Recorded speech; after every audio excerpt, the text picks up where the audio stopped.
Welcome दोस्तों। आपका आज फिर से स्वागत है मेरे यूट्यूब चैनल में। आज का टॉपिक है investment multiplier. Investment multiplier, class 12 subject economics. Investment multiplier होता क्या है, यहाँ पढ़ते हैं पहले। Investment multiplier shows a relationship between initial increment in investment and the resulting increment in the national income. आपकी इन्वेस्टमेंट के चेंज होने से नेशनल इनकम में क्या क्या चेंज होता है, उसको मेजर करता है, उनकी प्रपोर्शन को मेजर करता है आपका इन्वेस्टमेंट मल्टीप्लायर। ठीक है, चलते हैं आगे। अब इसके कुछ फॉर्मूलाज है, कैसे निकालते हैं इसको, कैसे डिटरमाइन करते हैं।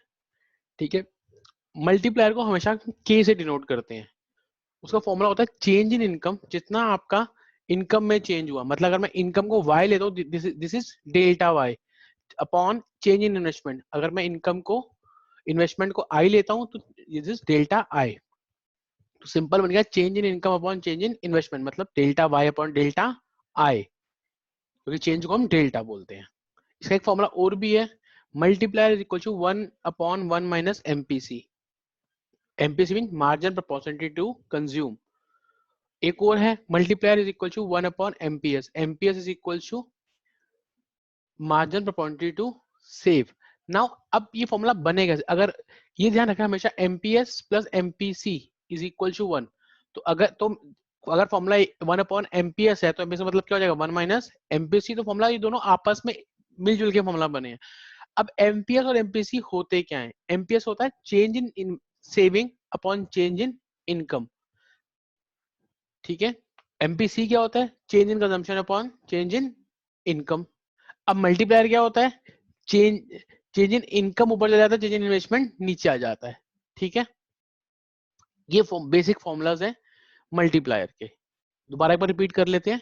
मल्टीप्लायर के तीन फॉर्मुलेस बनेंगे, एक change in income upon change in investment, एक 1/1 minus MPC, third 1/1 MPS.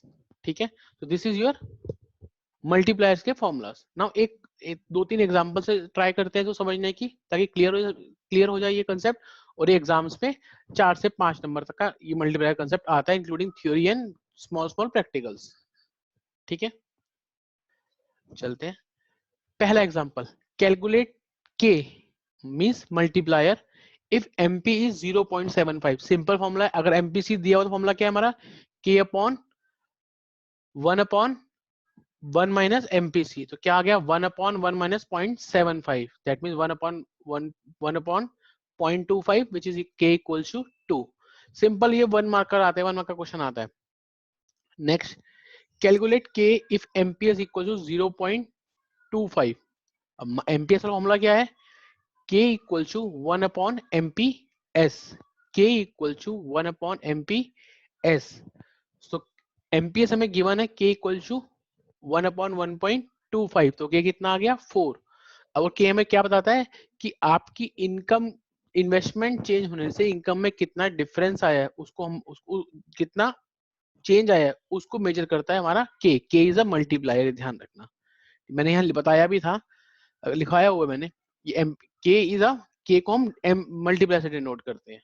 Now third example, if an economy ₹300 crore investment leads to change in the income by 1200 crore, calculate MPS. मतलब इन्वेस्टमेंट में change हुआ 300 करोड़ का, income में change हुआ 1200 करोड़ का, तो उस केस में एमपीएस निकालो।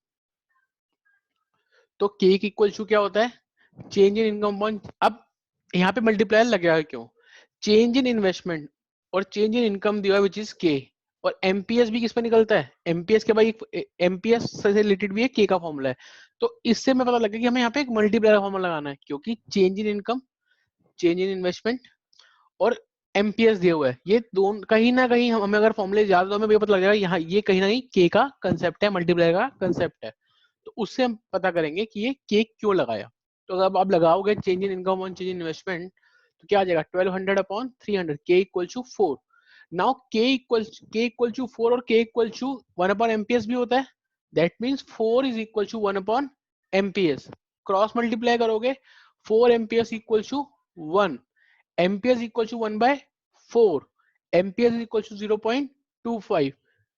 तो इससे आपका एमपीएस, हमारे क्वेश्चन में क्या निकालना था, के नहीं निकालना था, हमें एमपीएस निकालना था, पर उसके लिए पहले के निकालना पड़ा, क्योंकि change in investment upon change in income upon change in investment और एमपीएस आपस में इंटरलेटेड है के थ्रू। मतलब इनका जो रिश्ता बना हुआ है, आपस में रिश्ता बना हुआ है, पर उसमें लिंक कौन कर रहा है, के, तो इसने हमने के लगा के बनाया। तो होप आपको एक छोटा सा कंसेप्ट था, पर होप आपको एक क्लियर हो गया होगा। ऐसा नहीं कि 12th में, अगर हम ये बीकॉम की इकोनॉमिक्स में भी देखते हैं तो ये तब भी हमें मल्टीप्लायर कंसेप्ट वहां पे आता है, बीकॉम सेकेंड ईयर में। ठीक है, तो होप आपको मेरी वीडियो पसंद आई होगी। आपको मेरी वीडियो पसंद आई हो तो please please subscribe, share and don't forget to press your bell icon, because that is a intimation sign of my next video. You will get my next videos intimation if you press the bell icon. Thanks for the watching.